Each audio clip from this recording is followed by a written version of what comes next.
Hi! ఇది విన్నారా? హైదరాబాద్ చుట్టుపక్కల ప్లాట్ వెంచర్లలో చాలా మోసాలు జరుగుతున్నాయట.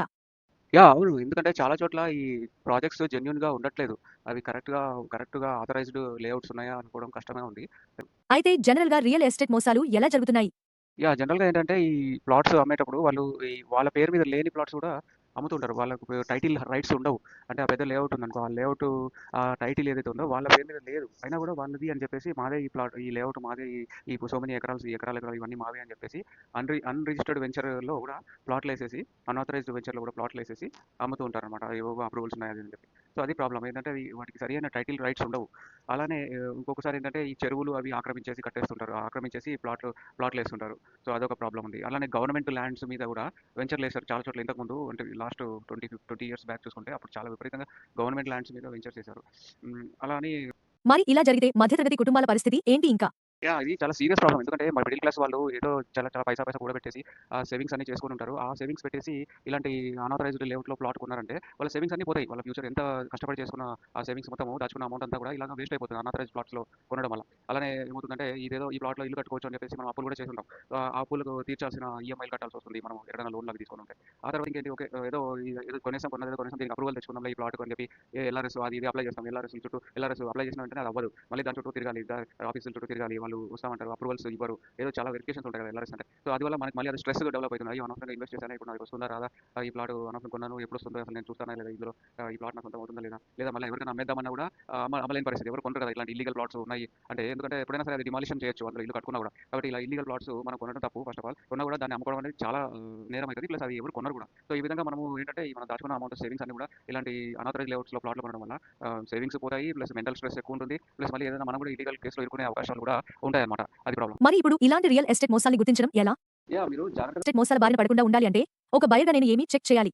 సో ఏం లేదు. సింపుల్‌గా ఏంటంటే మనము వాళ్ళు చెప్పేవన్నీ రియలా కాదా? వాళ్ళు మనకి ఏవైతే ఆఫర్స్ ఇస్తున్నారో వాళ్ళేదైతే మాకు ఇది సిటీ లిమిట్స్‌లో ఉంది. లేదా చుట్టుపక్కల విపరీతమైన డెవలప్‌మెంట్ ఉంది. ఈ కంపెనీలున్నాయి. ఈ ఎయిర్‌పోర్ట్ దగ్గర ఉంది. అవి ఇవన్నీ ఏవైతే ఆఫర్‌లు వాళ్ళు చెప్తున్నారో ప్రమోషనల్ బ్రోషర్స్‌లో అవి మనము రియల్‌గా గ్రౌండ్ లెవెల్‌కెళ్ళి వెరిఫై చేసుకోవాలి. కొనే ముందు. ఒకటి కాకపోతే 10 సార్లు తిరిగి అది వాళ్ళు చెప్పేది నిజమా కాదా అని వెరిఫై చేసుకోవాలి గ్రౌండ్ లెవెల్‌లో. సో దానికోసం ఏంటంటే తిరగాల్సొస్తది. తిరగాలి. ప్లస్ వాళ్ళు ఇచ్చిన డీటెయిల్స్ వెరిఫై చేసుకోవాలి గవర్నమెంట్ వెబ్‌సైట్స్‌లోకెళ్ళి. Like for example RERA approval ఉంది అంటారు. లేదా హెచ్ఎండీఏ అప్రూవల్ ఉంది. లేఅవుట్ అప్రూవ్డ్ బై డీటీసీపీ అంటారు. సో ఇవన్నీ ఏంటంటే ఆ పర్టిక్యులర్ వెబ్‌సైట్స్‌లోకెళ్ళి అంటే గవర్నమెంట్ వెబ్‌సైట్స్ తెలంగాణ గవర్నమెంట్‌లో ప్రతిదానికి వెబ్‌సైట్స్ ఉన్నాయి. లైక్ రెరా అప్రూవల్ కావాలంటే చెక్ చేసుకోవచ్చు. హెచ్ఎండీఏ అప్రూవల్ ఉందా ఈ లేఅవుట్‌కి అంటే చెక్ చేసుకోవచ్చు. డీటీసీపీ లేఅవుట్ అప్రూవల్ ఉందా చెక్ చేసుకోవచ్చు.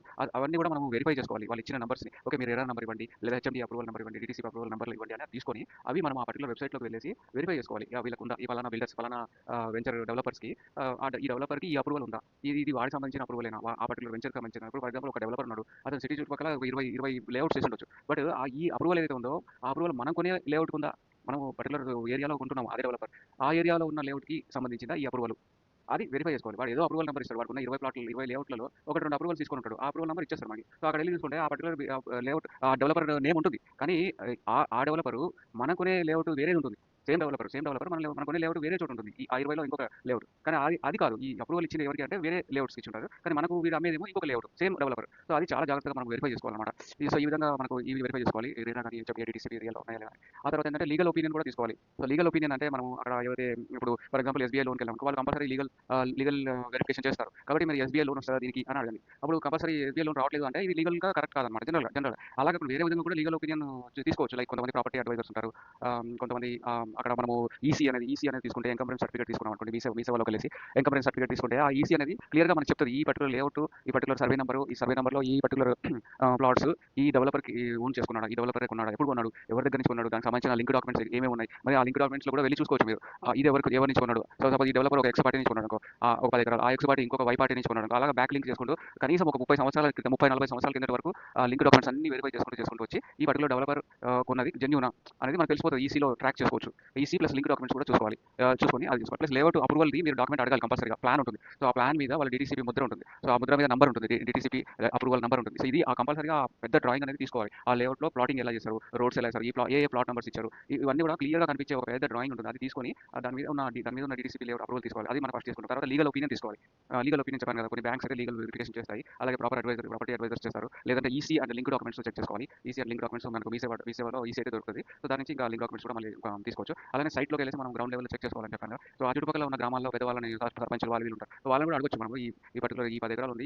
ఇది వీళ్ళది వాళ్ళకి గ్రౌండ్ లెవెల్‌లో వాళ్ళు ఎప్పుడో తాతల కాలం నుంచి ఉంటున్నారు కాబట్టి వాళ్ళకి తెలుస్తుంది. లేదు సార్ ఇదేదో వాళ్ళు ఎవరో తెలీదు వచ్చేసి లేఅవుట్ ఏసేసుకున్నారని చెప్పేసేవాళ్ళు. సో, అలాగా ఉంటుంది.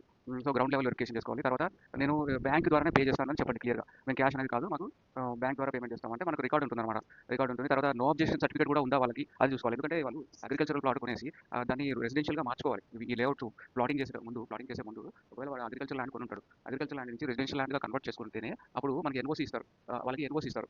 ఎందుకంటే ఓకే మీరు అగ్రికల్చర్‌ని రెసిడెన్షియల్‌గా కన్వర్ట్ చేసుకున్నారు కాబట్టి ఓకే బాబు మీరు ప్లాటింగ్ చేసుకోండి అని చెప్పేసి ఒక ఎన్ఓసీ అనేది గవర్నమెంట్ ఇస్తుంది. ఆ ఎన్ఓసీ ఉంటేనే వీళ్ళు ఈ లేఅవుట్‌లో ప్లాట్స్ చేయొచ్చు. ప్లాట్స్ చేసి అమ్ముకోవచ్చు. లేదంటే వాళ్ళు జనరల్‌గా అది అగ్రికల్చరల్ ల్యాండ్ అయ్యుంటదన్నమాట. కాబట్టి ఎన్ఓసీ అనేది ఉందా మీకు ఈ లేఅవుట్ వేయడానికి అని మీరు అడగాలి కంపల్సరీ. అలానే ఒక్కొక్కసారి ఏంటంటే ఈ అసైన్డ్ ల్యాండ్స్ ఉంటాయి. లైక్ అసైన్డ్ అంటే ఒక మిలిటరీ వాళ్ళకి కానీ మిలిటరీలో రిటైర్మెంట్ అయిన వాళ్ళకి గవర్నమెంట్ ఒక 5 ఎకర్స్ 10 ఎకర్స్ ఇలా ఇస్తది. ఎందుకంటే వాళ్ళు దేశానికి సేవ చేశారు కాబట్టి ఓకే ఇది మీరు ఫ్యూచర్‌లో మీరు ల్యాండ్‌ని అగ్రికల్చరల్‌గానో ఇంకే విధంగా వాడుకోండి అని చెప్పేసి వాళ్ళకి అసైన్డ్ ల్యాండ్ అని ఇస్తది గవర్నమెంట్. Assigned lands. సో ఇలాంటి అసైన్డ్ ల్యాండ్స్ అసలే కొనకూడదు. ఎందుకంటే వాటిని మిలిటరీ వాళ్ళు కూడా అమ్మకూడదు. లెక్క ప్రకారం చెప్పాలంటే ఎవరికైతే గవర్నమెంట్ ఇచ్చిందో అసైన్డ్ ల్యాండ్ అది వాళ్ళకి కూడా అమ్ముకునే హక్కు లేదు. ఎందుకంటే జనరల్‌గా ఉండదు. వాళ్ళు దాన్ని ఏదైనా ఉపయోగించుకోవచ్చు. దాంట్లో అగ్రికల్చర్‌లో వేసుకోవచ్చు లేదా ఇంకేదైనా చేసుకోవచ్చు కానీ అమ్ముకోకూడదు. దాన్ని జనరల్‌గా కొన్ని సంవత్సరాల వరకు అయితే అమ్ముకోకూడదు అసైన్డ్ ల్యాండ్స్. కానీ వీళ్ళేంటంటే అలాంటి ల్యాండ్స్ కూడా లేఅవుట్లు చేసి అమ్మేస్తుంటారు ప్లాటింగ్స్ చేసేసి. సో అసైన్డ్ ల్యాండ్ ఉందా? బై చాన్స్ ఇదేమైనా అసైన్డ్ ల్యాండా? అనేది కంపల్సరీ చెక్ చేసుకోవాలన్నమాట. అలాంటి సో ఇవన్నీ చెక్ చేసుకుంటే మనకు ఒక రకంగా కొంత సేఫ్టీ అనేది మనకు తెలుస్తుంది. సో అది ఎంత ఎంత వీలైతే అంత ఈ 5, 6 రకాలుగా మనం వెరిఫై చేసుకోవాలి. ఏదైతే అప్రూవల్స్ ఉన్నాయా లేదా హెచ్ఎండిఏ డీటీసీ అప్రూవల్స్ ఉన్నాయా అదొకటి main. EC plus link documents ప్రాపర్‌గా ఉన్నాయా అదొకటి. తర్వాత లీగల్ ఒపీనియన్ తీసుకోవడం ఒకటి. తర్వాత పేమెంట్స్ మనం బ్యాంక్ ద్వారా చేస్తాము అని చెప్పడం. తర్వాత ఎన్ఓసీ ఉందా? ఇది అసైన్డ్ ల్యాండ్ అయితే ఒక అసైన్డ్ ల్యాండా? దీనికి ఎన్ఓసీ ఉందా ప్లాటింగ్ చేసుకోవడానికి? సో అలాంటివన్నీ కంపల్సరీ చెక్ చేసుకోవాలన్నమాట. సో ఈ విధంగా మనం ఒక చెక్ లిస్ట్ తయారు చేసుకొని ఈ చెక్ లిస్ట్ ద్వారా వన్ బై వన్ యెస్ అన్ని చెక్ లిస్ట్‌లో ఉన్న అన్ని ఐటెమ్స్‌కి యెస్ అని వచ్చింది అంటే అప్పుడు మనం సాటిస్ఫై అవ్వచ్చు. ఓకే రా ఉందా? Yes. EC link documents proper ఉన్నాయా? యెస్. తర్వాత మనకి ఎన్ఓసీ ఉందా? దీనికి యెస్. ఇది అసైన్డ్ ల్యాండా? అసైన్డ్ ల్యాండ్ కాదు కదా? యెస్. ఆ తర్వాత ఈ లేఅవుట్ అప్రూవల్ ఉన్నాయా? ఒక లీగల్ ఒపీనియన్ ప్రాపర్‌గా ఉందా? యెస్. గ్రౌండ్ లెవెల్ వెరిఫికేషన్ చుట్టుపక్కల ప్రాంతాల్లో సర్పంచులు వాళ్ళు ప్రాపర్‌గా దీనికి ఫీడ్‌బ్యాక్ ఇచ్చారా? యెస్. ఏమైనా కేసులు ఉన్నాయా దీని మీద? ఈ ల్యాండ్ మీద ఏమైనా ఇంకొకరికి హక్కుదారులు ఉన్నారా? హక్కుదారులు లేరు కదా? ఎవరు లేరు హక్కుదారులు ఇతనే ప్రాపర్ జెన్యూన్‌గా ఉన్నారు. అయితే ఓకే యెస్. ఇలా చెక్ లిస్ట్ తయారు చేసుకొని ఆ చెక్ లిస్ట్‌లో ఉన్న ఐటెమ్స్ అన్ని మనం సాటిస్ఫై అయ్యామంటే అప్పుడు మీరు కొనడానికి ముందుకెళ్ళొచ్చన్నమాట. కానీ మన ఫ్యూచర్‌లో ఇల్లు కట్టుకోవాలి అంటే ఒక ప్లాట్ అయితే కావాలి కదా! సో మనం నష్టపోకుండా ఉంటూనే ప్లాట్స్ అంటే స్థలం కొనాలి అంటే ఏమి చేయాలి?